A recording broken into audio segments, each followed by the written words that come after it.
morning, everyone. My name is Mike Ehrenberg, and I am Chief Technology Officer for Dynamics 365 applications at Microsoft. I'm really grateful to DynamicsCon for the opportunity to talk to you all this morning about the things that we're doing. This is going to be a really exciting three-day event. I'm grateful for the opportunity to kick it off. I will be answering questions at the end, so please, as you have questions, post them in the conference chat, and look forward to talking about those when we're done. Our topic today is really about how we're transforming business applications with Microsoft technology. I've been building business applications for an extremely long time, and we are just really at an incredibly exciting place in terms of what we're able to do in our products, and as a result, what we're able to do for our customers. I think for me, Microsoft brings a unique set of capabilities to this space, and I'm happy to have the opportunity to talk to you all about it today. Thank you guys for spending the time. Look forward to a great conference, and please share your questions in the chat as we're going. Okay, let's go. Here's this is a quote from our CEO Satya Nadella that was at actually the last in-person Microsoft Build conference. And I've been at Microsoft for just over 18 years, all in the Dynamics leadership. It's been really an incredible journey. But to sit here and kind of think about the CEO at Build talking about Dynamics and saying that Dynamics 365, the Power Platform on top of Azure, are really the core of what we're doing as a company for our enterprise customers is really pretty spectacular. When I started, for sure, Dynamics wasn't even a thing that got spoken about at Build. And to go from that to being sort of, on slide one of the CEO's presentation about how strategically important it is as part of what Microsoft is doing is incredibly exciting. I think a big part of that revolves around the way in which we've moved Dynamics to the cloud, but it's more than that, and that's what we're going to talk about today. And the fact that Dynamics is not just a successful business, but really is strategic for Microsoft, has really led to increased focus, increased investment, increased collaboration across Microsoft for the things we're trying to accomplish in Dynamics, and it's really letting us do some very unique things. When we think about sort of what's happening, what's new in business applications today, we really are at a pivotal point. And the three key ingredients of that pivot are data, AI on top of that data, and collaboration around that data. For the longest time, business applications were recorders of history. You got to do your work, and your prize at the end of finishing your work was you got to do some more work and tell the computer what you just did. What did I just ship? What order did I just take? What did I just receive? And really, we're at a point now where we're completely flipping that on its axis and instead saying, how can the system, with all this data and with intelligence around that data, how can it help users make better choices, make faster decisions, and do the right thing for the success of their business more consistently, more efficiently, and more quickly? And so the idea that the business applications have gone from sort of a backwards view where they're recording history to a forward view where they're helping you make the best choices is really an incredible change. And as I said, everything starts with data. And the data is so massive today. It's not just the data that we enter through the applications, but data from all kinds of other sources, data from the web, data from sensors on machines. It's not possible to just sort of throw the data up on the user's screen and wish them luck. We need powerful tools for business intelligence and AI to look at that data and actually throw something useful up on the screen that tells the user, suggests the user, points them to that optimal choice. And I think one of the many things that we've all learned over the last difficult couple of years of the pandemic is how critical collaboration is to everything we do.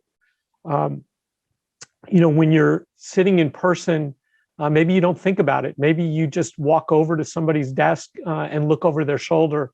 But as we've learned to work remotely, the idea that we want to be able to work with our colleagues, no matter where they are, that we want to collaborate around what's going on in the business, what the data is telling us, the actions that we should take. All of a sudden now we see the imperative to kind of bring all these things together. And when we think about, as Microsoft, what do we bring to this market? What makes us special? And what makes the things that we're doing special? For me, this picture really captures the uniqueness of what we're doing at Microsoft. And it starts with the Azure Cloud, a global planet scale, highly trusted cloud platform, available to meet our customers' needs wherever they are in the world, with an enormous commitment from Microsoft to protect the privacy of our customers' data, to protect the security of our customers' data. That's the starting point. On top of that, a set of advanced Azure services like Azure Machine Learning that really give us that capability to bring intelligence into our solutions. On top of that, we have the best collection of developer tools anywhere, from the tools that professional developers need, like GitHub and Visual Studio, to the incredible work that we're doing, and I'll talk a little bit more about it later, in Power Platform, empowering business users to get things done with little or no code.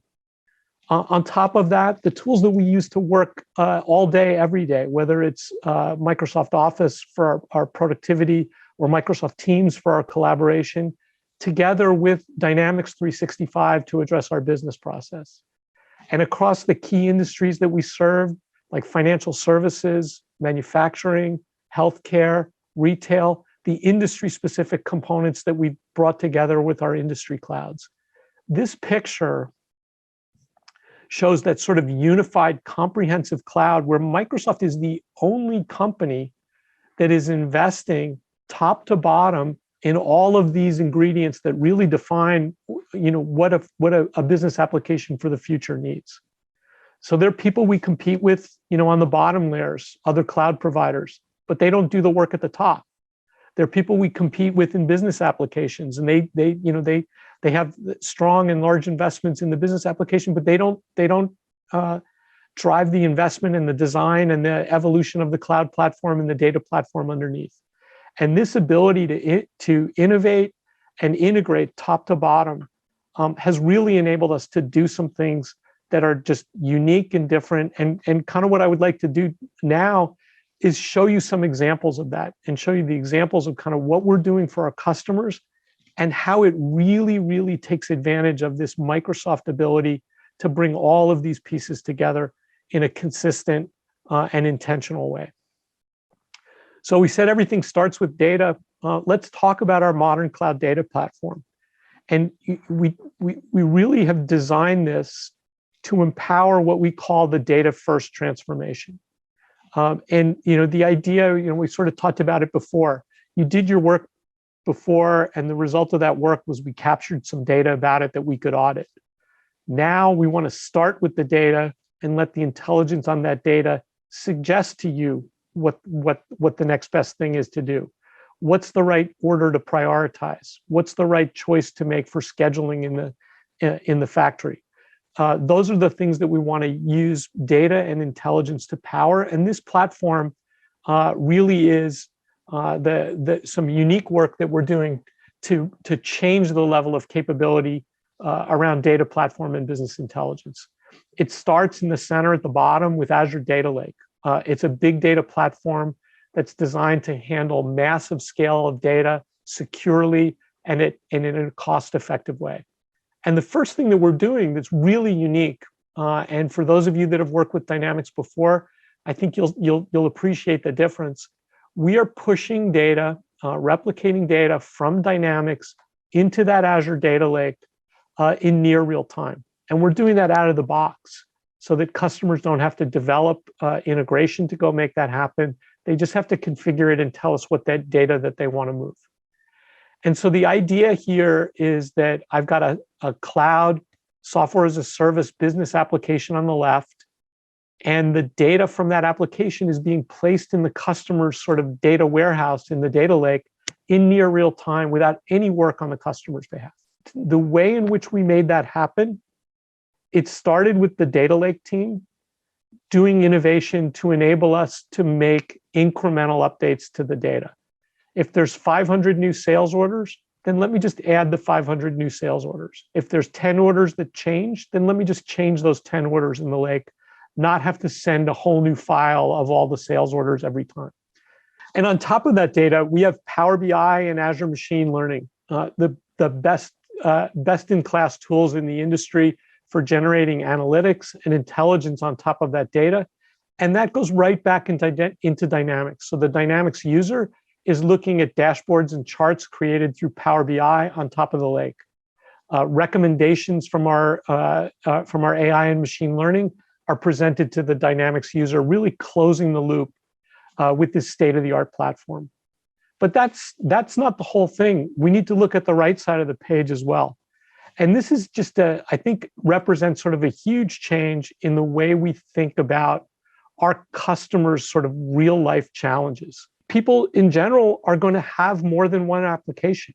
They're going to have other systems where they need to get that data and bring that data together with their Dynamics data to really get a full picture of their business.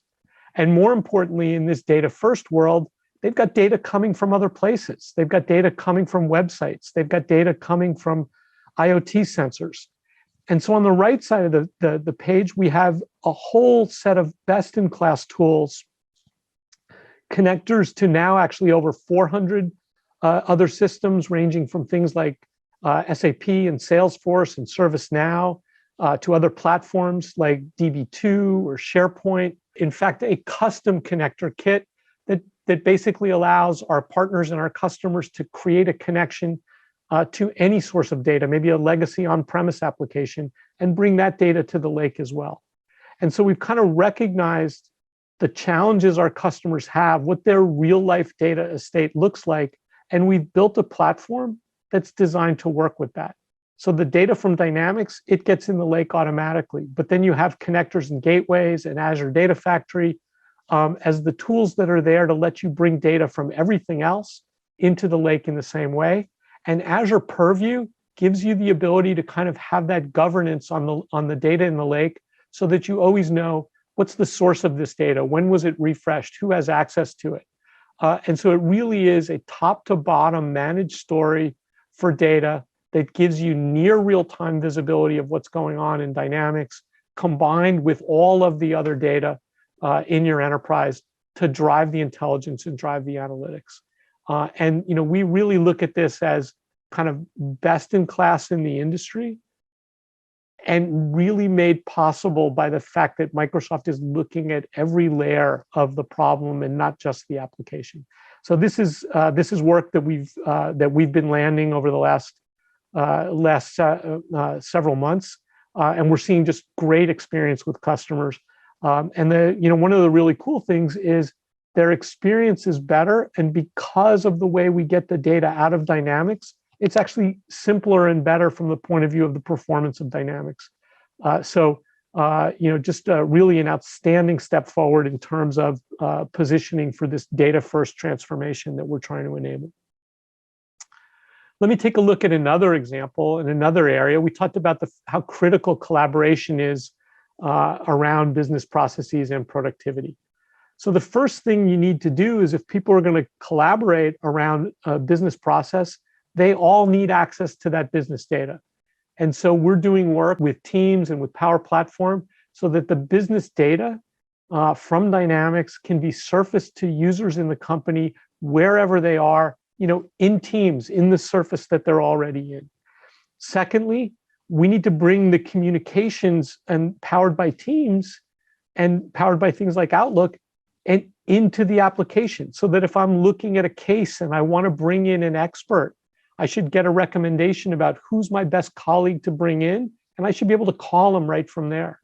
If I'm working with a sales team pursuing a lead, I should be able to start a call and bring everyone in the team together.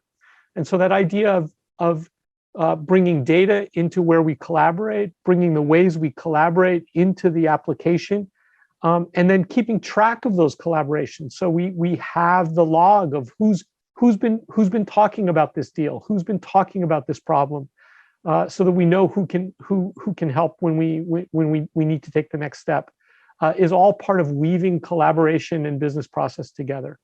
And it really is this idea that recognizes that the way people address business process and the way they use business applications, it is a multi-person, a multiplayer activity. People don't work on their own. And as I mentioned earlier, we kind of learned that during the last couple of difficult years, that we need to take advantage of what the software and the tools can do to help us bring people together wherever they are. Maybe they're in the same office with me, maybe they're around the world. I should be able to work and collaborate with them in the same way. And this, again, takes advantage of the unique assets that Microsoft has, the ability to invest in Teams, in Power Platform, and Dynamics together to create these solutions. So let me give you an example of one. This is the latest version of our customer service, Dynamics 365 customer service application. And it really is doing just some absolutely amazing stuff that wasn't even possible to think about just a year or two ago. So first of all, we've added the ability to have telephony powered by the same Azure communication service that drives Teams built right into the customer service application.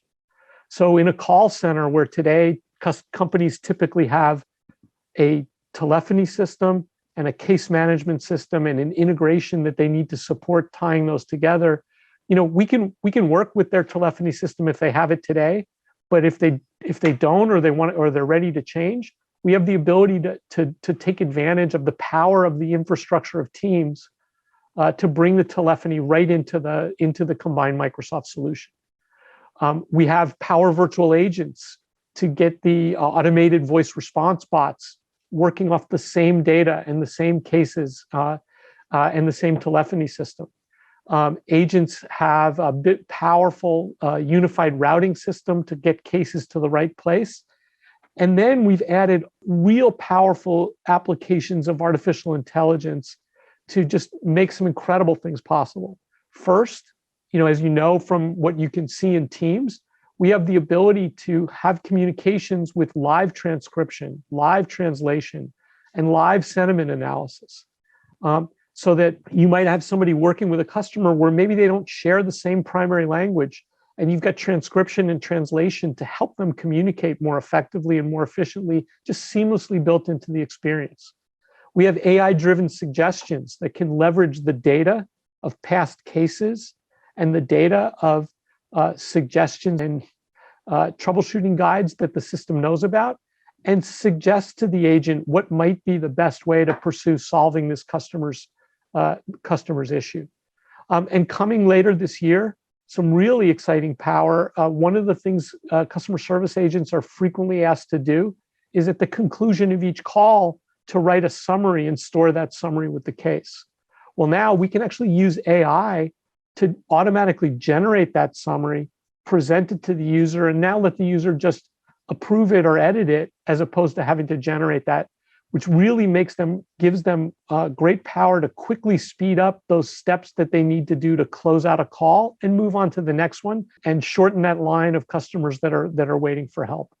So here you see, an application that we've had for some time with Dynamics 365 customer service, and the things that we've done to bring in the communications, bring in the power of Teams, bring in Power Virtual Agents, add the intelligence of unified routing, and add all of the intelligence of AI around speech services, transcription, translation, case suggestions, and the generated summaries.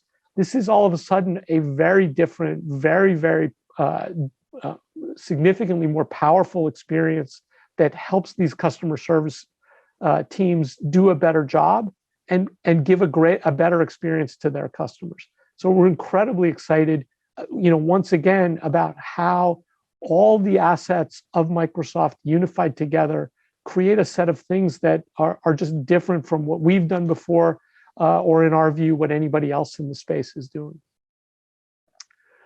I want to take a look at one more example, and it sort of highlights as well kind of just a number of the things that we're doing by building on the innovation across Microsoft, as well as really responding to the new challenges and new problems that our customers face today.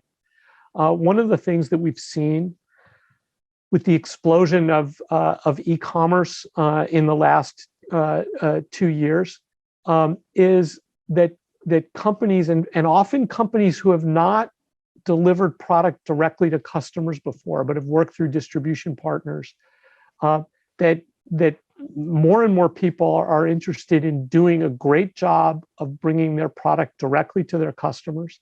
They know their customers from online shopping with some of the cloud giants have incredibly high expectations about what that experience should be like. When I look at a product, I should know when I'm going to get it.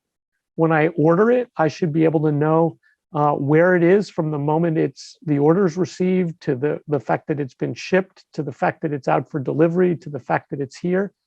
And unfortunately, there's also an increase in the importance of having a great returns experience when something you get is not exactly what you want, or the wrong size. That people have that same high expectation about a super seamless returns experience. And so we created a new product, Dynamics 365 Intelligent Order Management, and it's all about addressing those things. It provides real-time inventory visibility, whether your inventory is managed in Dynamics or someplace else, so that website can make a good commitment about when this product would be available, and when it would arrive if it's shipped. We have the ability to orchestrate the entire fulfillment process, pick the best place to ship from, and then as that shipment is making progress to the customer, have all of those events that let us know, hey, now's the time to send the email that says the package is out for delivery. Now's the time to send the email that says it's been delivered. And all of those are now emails coming from our customer, our brand, whose e-commerce site it is, not from the shipping provider. So we're really letting our customers keep a closer connection with their customers. And we work across, we recognize that these customers are getting orders in from different sources, maybe their own website, maybe a marketplace, that they're fulfilling through different people, maybe setting up for pickup in store, or maybe through shipping through a carrier like UPS or FedEx. And we've built an architecture of connectors to where orders come from, connectors to where the fulfillment gets done, so that we make the integration with all of these other points simple and easy. And we've really taken a problem that's incredibly difficult for our customers today. It's really something that's gotten incredibly more demanding and incredibly more important as the growth of e-commerce has just exploded in the last 2 years. And we've produced a new capability that works fantastic if they have Dynamics everywhere else. But even if they don't, it's that connector design that lets them plug it into everything else that they've got. And I think this is another thing that you can see in virtually everything that we're doing, which is really recognizing that people need to transform, and they need to move forward, and they need to address the critical things that are challenges for their business today without having to replace everything to get there. And so the idea that says, hey, I know you've got a whole new set of challenges about meeting your customers' expectations around e-commerce fulfillment. You can keep all your existing systems, and you can add this, and you can solve those issues. And now all of a sudden you can be delivering world-class customer experience and making, best-in-class choices about where to ship from, which carrier to ship with, and giving your customers the best experience while you keep the best cost and best efficiency for yourselves. People may have seen, we recently made some announcements about partnerships that we've made with FedEx or Federal Express, working with this IOM solution and their specific connector for their delivery provider. And we're doing some really cool things to optimize both the shipping and the delivery experience, as well as providing some really great advancements around the returns experience. We're actively working with a whole set of other carriers from the other sort of typical logistics providers to commercial truckers to third-party logistics providers. We think this is a super exciting area. The core of the product that drives that orchestration of any order, it's driven by Power Automate. And so again, here we're leveraging the power of all of Microsoft's other investments to deliver a new Azure Cloud service to help our customers meet today's challenges around commerce fulfillment and customer experience. Really quickly today, we've looked at a few examples from the data platform to our customer service experience, to intelligent order management, to really kind of get examples of the business applications that Microsoft is building today that just go well beyond where things have been for us and for everyone else in the last in the last generation. I want to kind of go back as we wrap up to that sort of picture of the unified Microsoft comprehensive cloud. And I want to focus just for a little bit on Power Platform and the four components, and watch this space. There, we might be expanding this soon.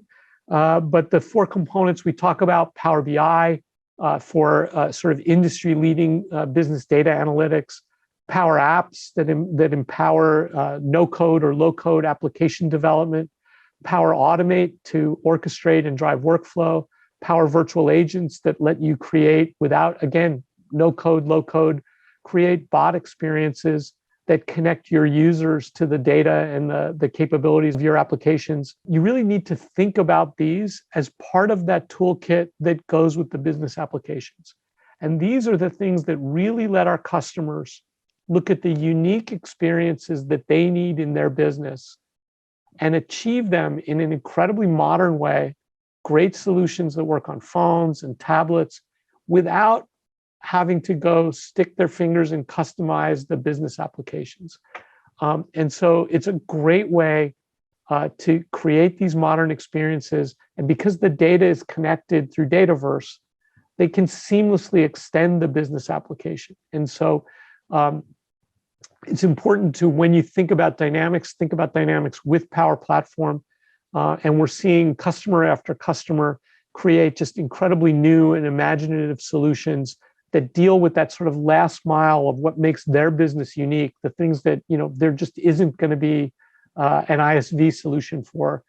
This is a far more efficient way to create those things and a far more powerful way to create those things with beautiful, rich experiences that are now seamlessly connected and extending Dynamics. It's a really quick conversation, and I hope it generates a bunch of questions that we can get to now. But I hope it lets you see how we think the world is changing, the criticality of data, of intelligence, of collaboration, and how Microsoft is uniquely positioned to invest and bring together the solutions that all of our customers need as they look forward. So with that, thank you for your time. It was great to have the opportunity to be able to share this, and I look forward to joining the chat and responding to your questions. Thank you very much.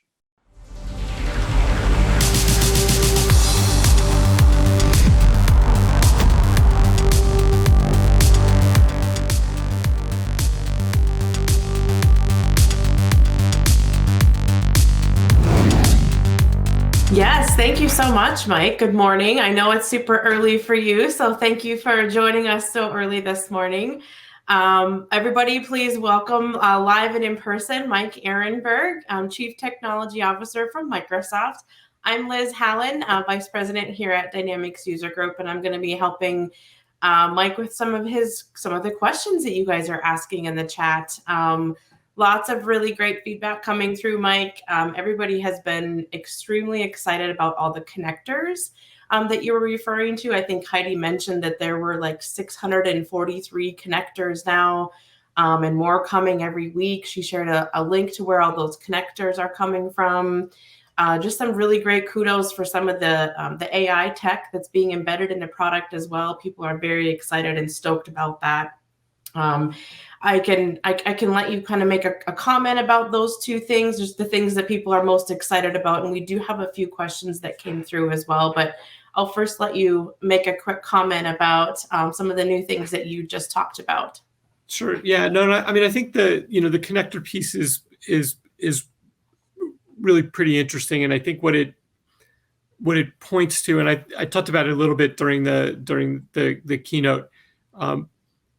People need to transform, but they need to be able to transform without having to replace everything that they have. And so increasingly having our customers deal with Dynamics plus a set of other things, that's the reality. And so we've been very focused on how do we build for that reality? How do we make that easier?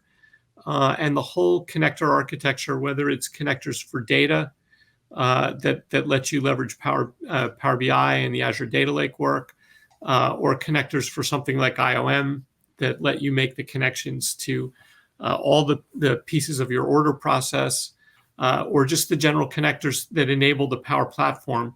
It really is the sort of key to letting people take advantage of the new things we're doing without having to replace everything else that they're doing. And so it's I think it's a big change from the way people thought about the world before. A lot of times when people create a business application, it was like that was the only thing on the island, and every connection you had to make was a hard challenge for a customer and integrator. And I think this is what we're doing here is just recognizing the reality and kind of embracing it and making it easier for people. Fantastic. Yes. I think everybody watching the keynote stream this morning would definitely agree with that statement for sure. So a specific question, I guess we've got a question from Heidi. She wanted to know what Microsoft business application improvement or enhancement are you, as Mike, the most excited about for the upcoming year? Wow, that's a tough question. That's a hard question because there's probably so many, right? Yeah, but I mean, I think it really comes down to kind of the if you think about our view about what's going to make great business applications for the next decade, it is as I said, it's about data, it's about intelligence, and it's about collaboration, and each of those things, if you sort of think about not just Dynamics, but everything Microsoft does in those spaces, we're really very different than anybody else that we compete with. When we talk about collaboration, we have teams, and we get to work with teams and say, how should we make it easy for business application users to leverage teams? How should we make it easy for people who live in teams to get access to business data and business process? And we can innovate together. Similarly, I talked about how we've innovated together around the data stack, and you could see in the customer service example, just one of the places where we're really taking advantage of all the AI capabilities.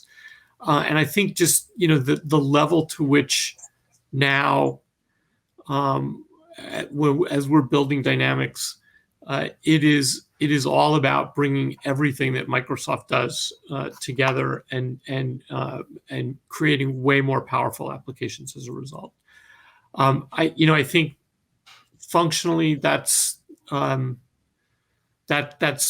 part that's really exciting. I think the other things that we really didn't talk about today, just the progress that we continue to make on scale, performance, reliability, dealing with some of the new regulatory requirements around data in the EU, and the things that we're doing to just make updating the application to take advantage of our innovation easier and simpler.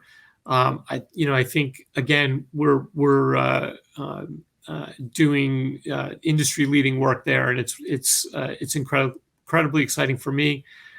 Maybe the best part is, that I get to see the impact it has on our customers. So, we talked about the feature and function, but I don't want to ignore the fundamentals and the progress that we're making there as well. Fantastic. There's a lot of other questions coming in about specific connectors and things. I don't know that we'll have time to get to all of those questions, but we'll certainly try. I'm going to kind of go in order. There is a question about D365 intelligent order management. Is there going to be, there's a provider set up for D365 finance and supply chain. Is there going to be the same provider link available for Business Central? Yeah, it's a great question. That's definitely something that we're looking at. It's something that we're going to really look at sort of what the demand is for that. But I think the beauty of the connector architecture on the IOM side and the sort of API approach that exists on the Business Central side, it would actually not be that difficult for a customer or partner to go put that together themselves. But we'll look at whether we're going to do something specific over the next wave. That typically what we do, just because of the nature of the sort of breadth of the customer base, is we tend to introduce new things in the enterprise products, and then after we get a little bit of time, we go kind of we'll look at bringing those things to Business Central.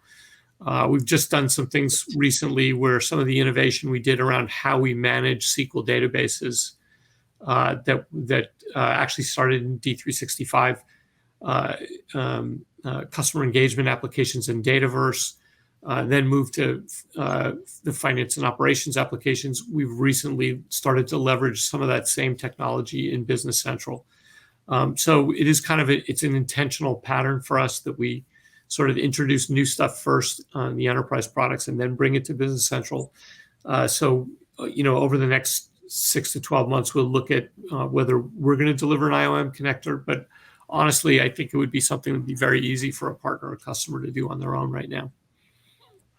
And I think that is leading nicely into a couple of the other questions that are coming through the chat, which is really helping ISVs. Like, how are you helping ISVs get ready for the cloud, for Azure, as well as, is there any roadmap to really help them with this, with the features that are coming with the new BizApp platform? Yeah, no, it's a great question. I think one of the things that we do is we try to share roadmap early with ISVs. We do sessions ahead of sort of when we publish what's going on, and then I think there's also a significant amount of work that we've been doing and continue to do on what are the best practices for ISVs to follow so that their solutions sort of have the best performance, have the best reliability, and have the easiest path to stay current with us. And a lot of that's best practice work. Sometimes it turns into actual engineering work on our side to make the product simpler for an ISV to work with. I think the whole connector architecture is an example of that. That would have been a place before where ISVs had to do some really heavy lifting. And I think there's another great example in some of the work that we're doing in D365 Commerce around the whole way in which ISVs integrate with point of sale and with the cloud scale unit, where we're sharing with them now. We're landing some really, really powerful changes that make it just dramatically easier for them to stay current and keep their customers current. So it's something we work on all the time, and it's kind of a combination of sharing information, publishing best practices, and then actually driving real engineering work to make things simpler for them. Sure. You had made a reference to kind of e-commerce and things. And one of the questions that I see here is, when you're looking at order fulfillment, what do you see as the biggest challenge given how retail and commerce has evolved through this COVID and the pandemic that we've been in? Yeah, it's a great question. I think, there are a lot of challenges that our customers in that space deal with. I would say, for me, there's really, I'd say, three things. One is, and I talked about this when I introduced the IOM topic, but our customer's customer, their expectations are set by what it's like to shop on places like Amazon. And when you look at a product, you can see exactly when you can get it. When you order, you're getting updated on your order right till in many cases, get a photograph of it sitting outside your door. And the returns process is super easy. And so those expectations, I think, are a significant challenge for other customers in the space. And so some of the things that we've been doing, and again, this is these are key components within commerce and within IOM, is where our customer has both e-commerce and physical stores. We want to really leverage those physical stores for the e-commerce business as well. And so if you think about it, typically the warehouse that an e-commerce order is going to ship from is going to be, someplace remote, whereas those stores are typically near the customers. And so in situations where it's right for that retailer to ship an order from a store instead of from the warehouse, we want to make it easier for them to go do that. So IOM includes the inventory visibility service so that we know about where every product is in real time. To help that process. It includes the order management optimization that lets us look at all the inventory and all the orders and make the recommendations about what's the best place to ship every order from. And so, I think we've done a lot to really try to let our customers take advantage, not just of inventory in their warehouses, but the inventory in their stores to give a better e-commerce experience. Everything we've done with IOM around the communications to the customer on the progress of the order, again, that gets to the same sort of matching those expectations. I do think potentially one of the biggest challenges that people face in this space is just the huge increase. Not everybody loves the increase in e-commerce, but unfortunately for a lot of people, it's come with an increase in returns as well. There's people are used to being, particularly for clothing, ordering things in, it's a common practice. People order things in multiple sizes and keep the one that fits. Some people will even order multiple things and they'll keep the ones that they like. And that's got a huge impact on the brand, because that, first of all, they have to give a great and simple return experience. But then when that return gets back, and you kind of want the same things during the return, like, has my return been picked up by the carrier? Has my return made it back? Have I been credited? You want all of those sort of updates.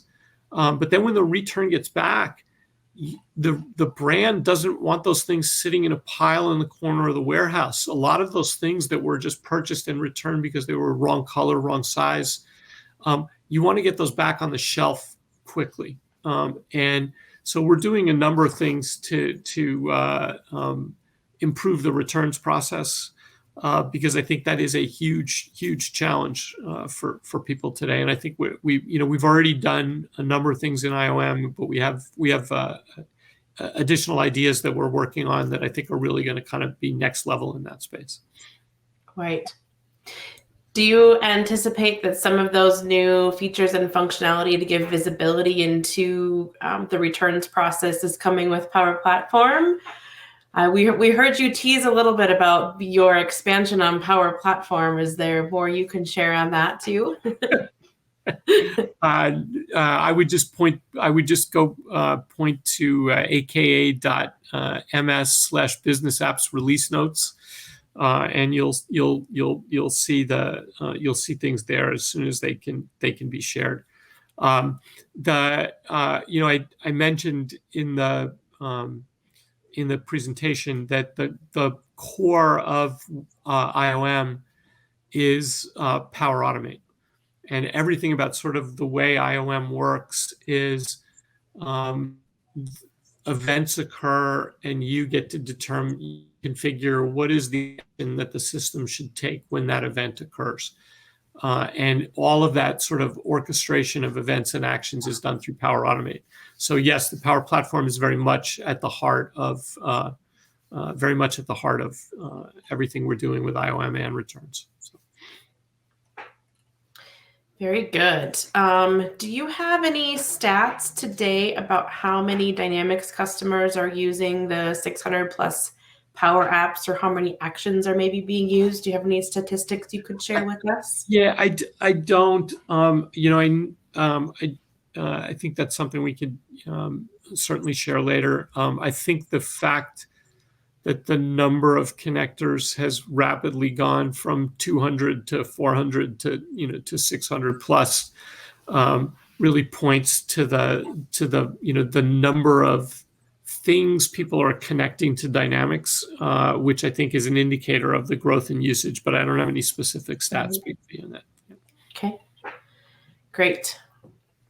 Oh gosh, there's so many great questions here. It's hard to pick with the limited time that we have. Let's go with, it seems that the audience is really excited about D365 F&O direct to data lake integration. They're wondering when it will move to general availability. They understand that the service is currently limited to 200 tables, and it does not yet support trickle feeds. And we're wondering about their roadmap for that service. Yeah, it's a great question. And so I will tell you that in the preview, so it's in preview today, the trickle feed capability, and in preview we have a good number of customers using it with pretty high volumes and having great success. So the preview is progressing very well towards the GA. The RGA is actually tied to the GA of an underlying SQL feature, and we're tracking that. It's definitely soon, but I really can't pick a specific date until we see the SQL feature GA. Sure. But the trickle feed is producing really strong results for a lot of customers of preview customers live in production. And so I do expect that. I expect that when we go to GA, that'll ramp very, very quickly. Fabulous. What about accessibility, particularly or specifically like screen readers? Is that fitting into the roadmap for the features of D365, particularly with Business Central?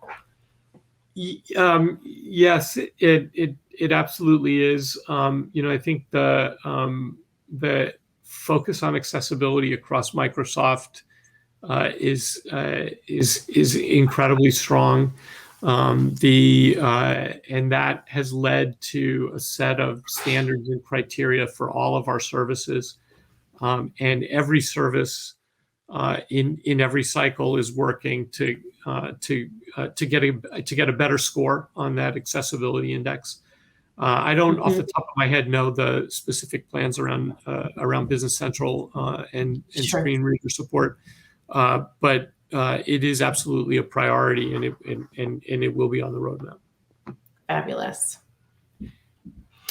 How about, do you have any advice or suggestions for anyone who's new to the D365 platform and is just learning the skills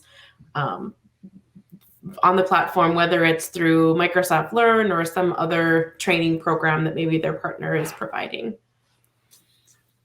Yeah. I mean, I think that the Microsoft Learn has some great content. Our partners do as well.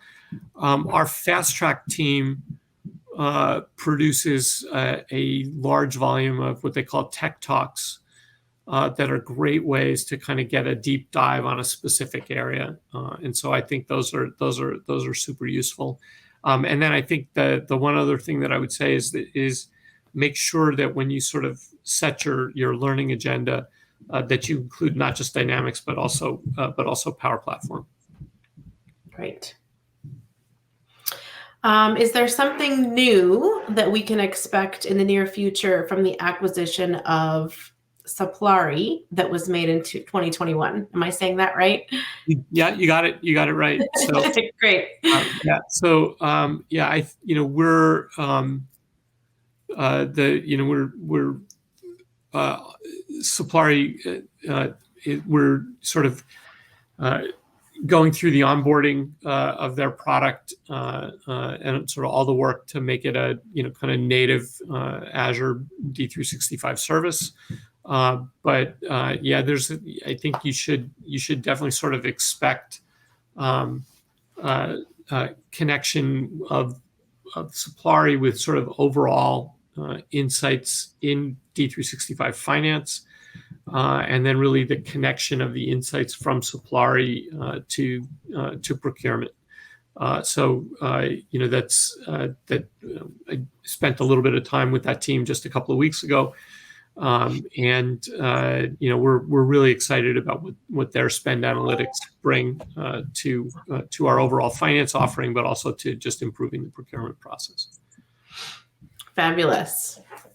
How will intelligent order management integrate with D365 Commerce and the e-commerce apps? Yeah, so that's great. So there's really a few places where that integration occurs. The first is that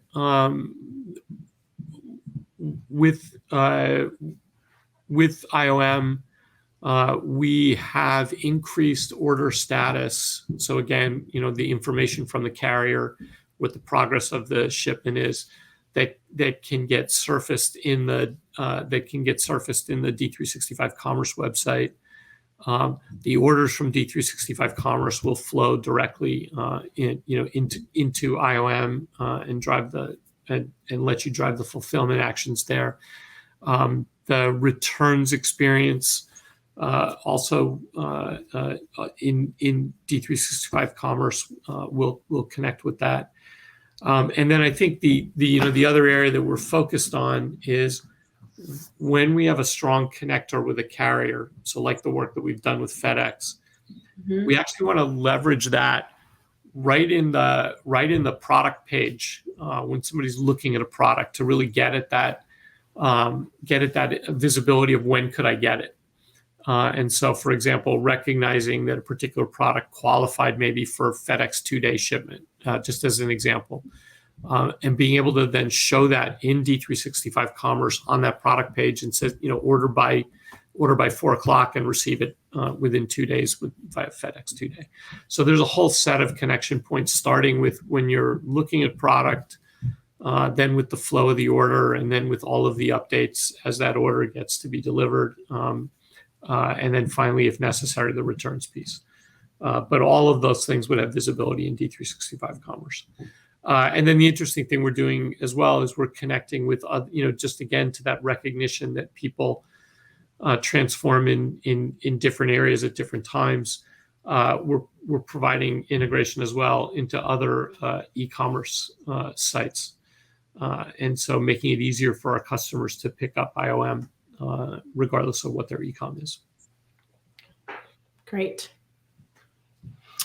One last question, and then I'll let you do some final thoughts, Mike. I know we're coming up to the top of the hour. Yeah. What are, with all the great technology and roadmap and features that you covered today, what are some of the technical skills that partners should be cultivating today to be ready for this deeply integrated vision that Microsoft has? Yeah, no, I think that's a great question. I would say two things. I think from a technical perspective, I think again it's critical to not just focus on Dynamics, but understand the Power Platform components and how to use them and when to use them. I looked at something actually just last night for a customer, and there was absolutely something that was in the platform that would have made that what they were trying to accomplish incredibly easy, and they just weren't aware of it and didn't and hadn't thought about it. And so I would make sure that to focus there. I do think understanding the data lake, because it's a new kind of data platform, and yes, you can use one of the things we're really proud of is you can use tools like Power BI against it. You can use traditional SQL against it, but there are other tools and skills that come from that big data world, and I think it's important to understand that. And then really one of the things for me that I think just that hasn't changed is that the expertise in particular areas of business process is really invaluable, and whether that's manufacturing or whether that's warehouse and distribution, or whether it's sales or customer service, it's not enough to just understand our technology. The thing that partners can really differentiate themselves and really create great opportunity and create great solutions for customers is when they really do have the deep expertise about the business process as well. And then when they can bring the tools together with that, then they can really do great things. So, I think that the sort of industry-focused training is super important as well. Fantastic. Any final closing thoughts from you? No. Just I want to thank everybody for taking the time today, and for everyone that's committed to D365 and Power Platform. Thank you. And please, keep an eye on our release notes site, because we're driving incredible innovation all the time, and with great speed, and love to see our customers able to take advantage of that. So, thanks for the time today, and feel free to reach out if I can help in any way. And Mike, one more time, what is the link for the release note site again? It's aka.ms/business apps release notes. Just one big word, no spaces. Okay. Very good. Great. Well, we really appreciate you being here so bright and early on this Tuesday as we're kicking off our 4th virtual DynamicsCon event. We couldn't be more thrilled to have you here, Mike. Thank you so much for your time and your generosity in sharing all the information that you did. And so with that, just a quick housekeeping note. We are kicking off the other tracks and the sessions in the other tracks here in just a minute. You just need to select the track that you're interested from the top. Make sure to refresh your screen as well to make sure that you are seeing the chat screen and be able to participate in those sessions as well. Thank you so much, Mike. And I Thanks, hope everybody. you have a great rest of your day. Have a great event. Thank you. Thank you.